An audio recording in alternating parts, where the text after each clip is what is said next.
Yo, today we have another newsletter. Insight. I would just call them insights at this point. But I'm recording this right after the last video, and this newsletter is called Tackling Self Doubt: How to Address This Problem. And I've been a victim to this issue, and I know many others have too from my time being on Reddit and Quora. So it'll be interesting to see what I said 4 months ago or 3 months ago in December. Self doubt is what stops someone from moving forward towards their goal. It causes you to question your ability and worth.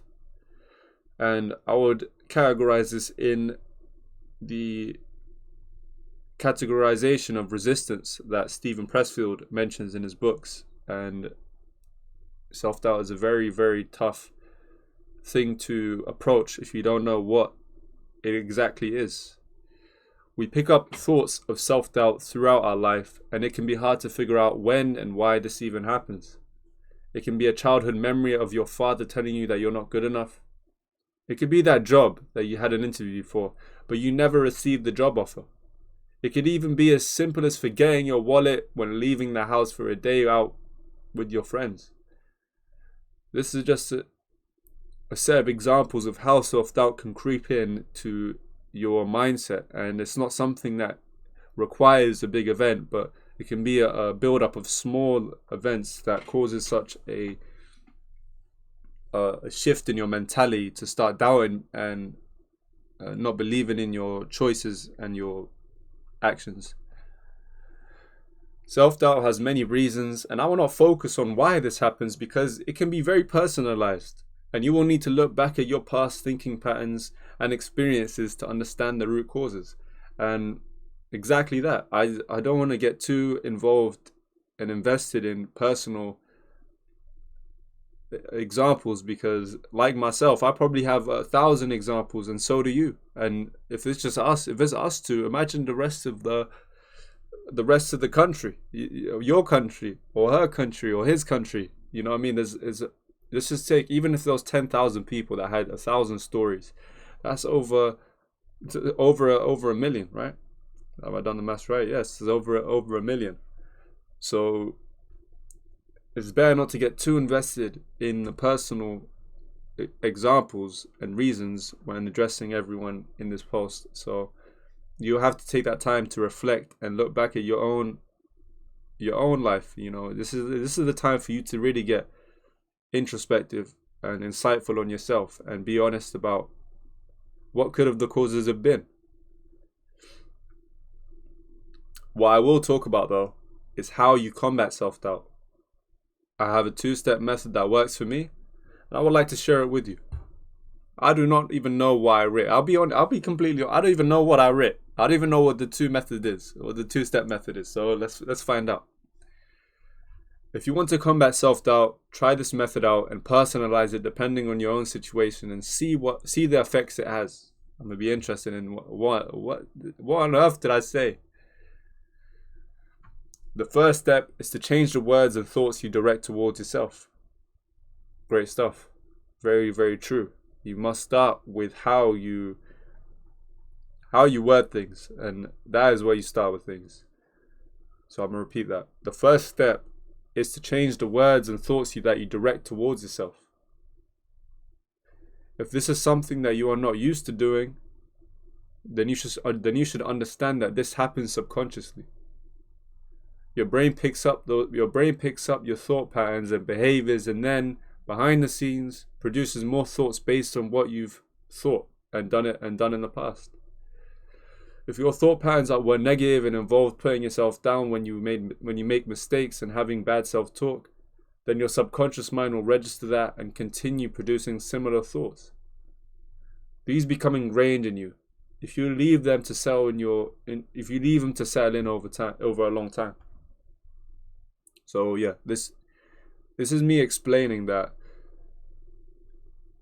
the first step of you directing positive words and good things towards yourself is a rational and very direct counter towards the negative and doubtful thoughts you have. And the back story behind that or the justification behind it is that you build up these conscious words of doubts and negative thoughts, but your subconscious mind, which is the other side of your brain, which that contributes when you're sleeping to keep your heart beating, and when you're breathing and all of these things, it also picks up thoughts and behaviors. So it repeats those thoughts and behaviors, and it will come to a point where you stop doing it consciously, but your subconscious mind will keep it going in your head, and you will be a little bit more, you'll be more confused as to why you still thinking these thoughts or acting this way when you had believed that you had stopped. But no, your subconscious mind is remembers things, and it keeps it going.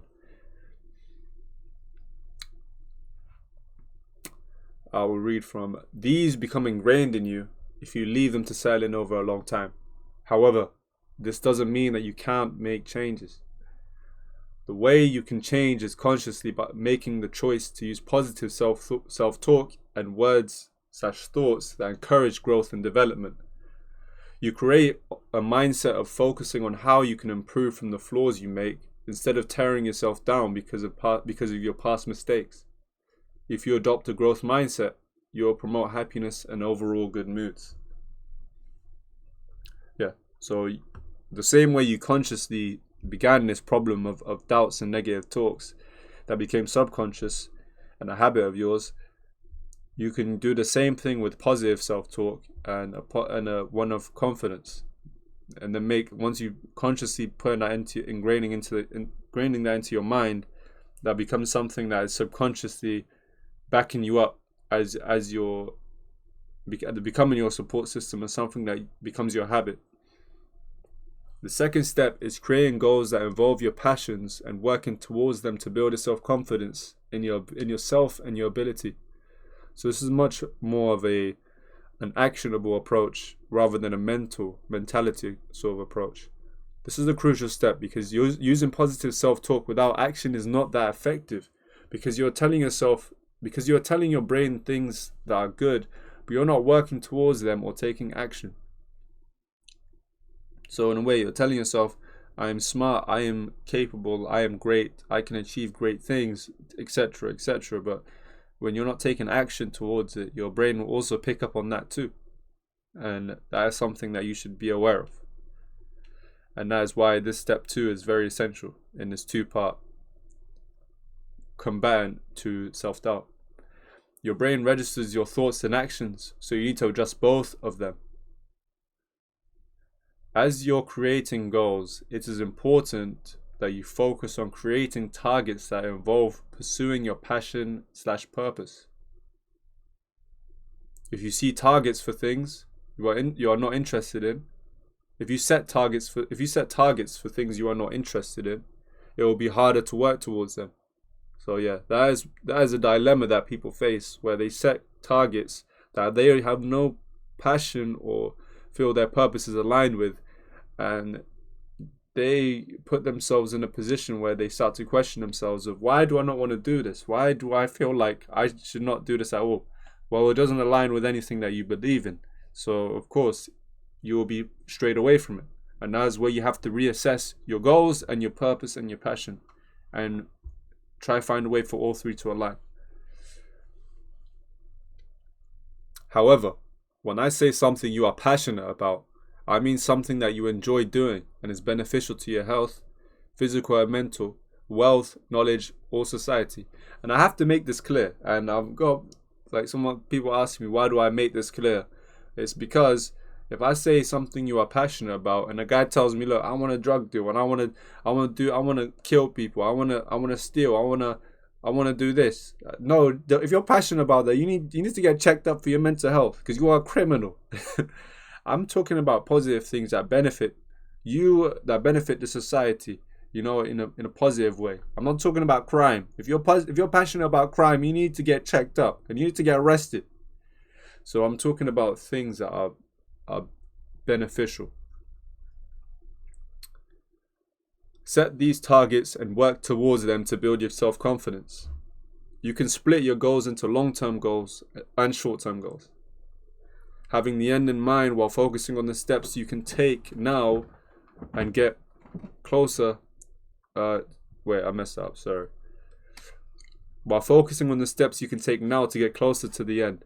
For more information on the difference of long-term goals versus short-term goals, check out my newsletter post called Long-Term Goals versus Short-Term Goals. Thanks for reading. That was literally the last post I did, and that was the last video I just uploaded. So yeah, make sure you check that out. This is almost like another part to that, where I go into that second paragraph, really extending on from the previous post and video. So make sure you check out that. That's some interesting content. Thank you for watching.